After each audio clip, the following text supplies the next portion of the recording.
बिहार के मतदाताओं ने दिखाया है पहले चरण में आजादी के बाद सबसे ज्यादा वोट पड़ा है और आज जो इलेक्शन कमीशन का अभी तक का आंकड़ा आया है पहले चरण से भी ज्यादा वोट पड़ रहा है।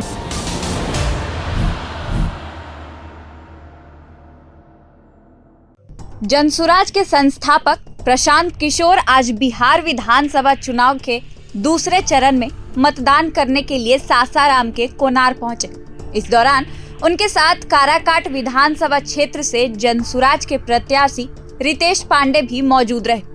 मतदान केंद्र पर पहुंचकर प्रशांत किशोर ने मीडिया से बातचीत करते हुए कहा, कहीं भी मतदान की रफ्तार धीमी नहीं है। बिहार के मतदाताओं ने इस बार एक नया इतिहास रचा है। आजादी के बाद अब तक बिहार में जितना उत्साह पहली बार देखा गया है वैसा पहले कभी नहीं हुआ। पहले चरण में रिकॉर्ड मतदान हुआ और मुझे पूरा भरोसा है कि आज दूसरे चरण में मतदान का प्रतिशत 65% से भी अधिक जाएगा। यह सिर्फ वोट नहीं बल्कि बदलाव की लहर है, एक ऐसी सोच जो बिहार को नए रास्ते पर ले जाएगी। उन्होंने आगे कहा, यह चुनाव सिर्फ सरकार बदलने का नहीं बल्कि सोच बदलने का है। आइए प्रशांत किशोर की बातों को सुनते हैं।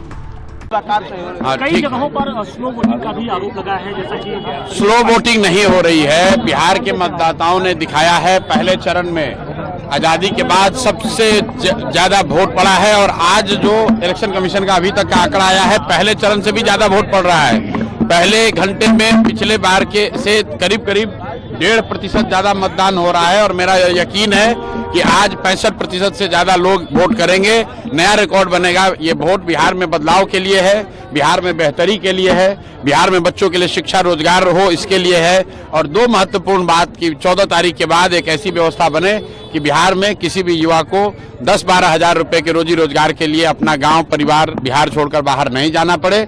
इस बात के लिए वोट है और हर जगह आप देख रहे हैं लोग बड़ी संख्या में आकर इसी लिए वोट कर रहे हैं। वोटिंग निष्पक्ष हो रही है क्योंकि तमाम तरह की आशंकाएं पहले से व्यक्त की जा रही है। देखिए, जो लोग पार्टिसिपेंट होते हैं चुनाव में उनके आरोप प्रत्यारोप चलते रहते हैं, लेकिन हम लोग लोकतंत्र में भरोसा करने वाले लोग हैं। चुनाव आयोग की जिम्मेवारी है, प्रेस है, मीडिया है, कोर्ट है, प्रशासन है और हम लोग का विश्वास है कि चुनाव शांतिपूर्ण तरीके से बेहतर तरीके से हो जाएगा। तो आपने सुना किस तरीके से प्रशांत किशोर ने लोगों से अपील की कि वो वोट करें। और यही नहीं, मतदान के बाद प्रशांत किशोर की तस्वीरें सोशल मीडिया पर तेजी से वायरल हो रही, जिसमें वे मतदान केंद्र के बाहर जनता से मिलते जुलते नजर आ रहे हैं। तो फिलहाल इस वीडियो में इतना ही। ऐसे ही और अपडेट्स के साथ आपके बीच आते रहेंगे, तो देखते रहिए प्रभात खबर डिजिटल। धन्यवाद, शुक्रिया। प्रभातखबर.com, विश्वास वही, रफ्तार नहीं।